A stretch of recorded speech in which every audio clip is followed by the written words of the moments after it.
My name's Bruce Ward. I've been a member of this shed since November 2009 when I convened the first meeting to set up this shed. From that meeting I was appointed the coordinator, and that's the position I've held up till this day. Originally I joined the Men's Shed, or I was involved with the Men's Shed Association through my father. When he retired he became quite depressed, so therefore I got involved with the Men's Shed over in a place called Moorabbin, and I used to take him over there all the time. It was Saturday morning, just for his own personal health. The reason I joined the Men's Shed, I lived in Geelong previously. I'd had a serious neck injury and I was just sat at home, just probably a bit depressed, a bit bored. Moved to Ocean Grove. My wife said, you need to do something with your life. So I drove past the Men's Shed. I had 3 attempts at stopping. I kept driving past. I thought, no, I'm not going in there.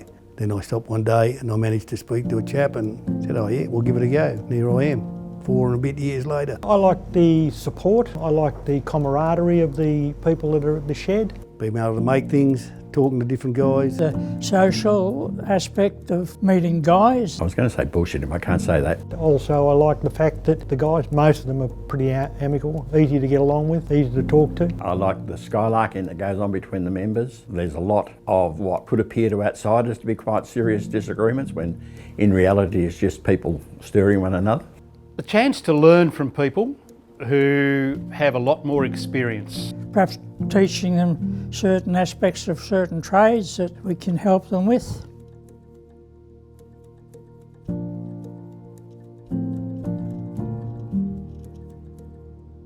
When we first started we were making a lot of toys. Working the construction of the shed. Being involved with Bob the Builder for the kids, you know, getting involved with them and doing the things for the school and being active with them, it's really great. We've done perhaps more in the last couple of years, furniture restoration and things that people bring in that want repairing that they're finding hard to find a tradesman who'll do such a small job. We just finished off the SES truck for the SES. That they'll take round for a promotional purpose that the kids can sit in and turn on sirens and lights and things like that. some of the clients of Men's Shed seems to be just the general public. We've done work for Rory Children's Centre, Ocean Grove Primary School, A lot of community stuff as well. Wallington Primary School, Barwon Heads Primary School. Oh, too many to mention. They make contact with the shed and we usually ask them to visit the shed. They'd come here and bring what they've got. Speak to either me as a shed manager or one of the supervisors. I'll come up and we'll discuss whether we can do it and how much we're going to charge, which is usually a donation, and we just take it from there.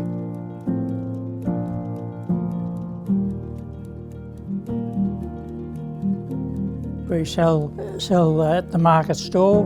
We have a market store each month. People can come up to the shed and buy things or they can request things. Certainly the Rotary Market, where we make, you know, sort of toys, chopping boards. And sometimes we're looking at maybe putting things on the internet to see whether people are interested in buying them. We source materials whenever we can get it. Normally it's through donations we get most of our timber, except when John pinches stuff from building sites. Yet, particularly building sites. That hopefully isn't tagged or named so we don't get caught. Don't laugh because, you know, I've seen the patrol car coming up and down here. If we have to buy, we will buy the material.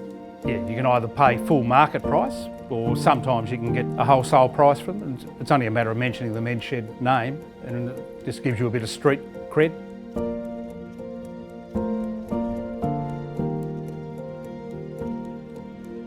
Men's Shed are probably one of the most important social initiatives that's developed over the years. Does a really good job in men's health. A good social aspect, particularly for those that are single, guys that have lost their wives. Enjoy the company, check up on each other. Are you okay?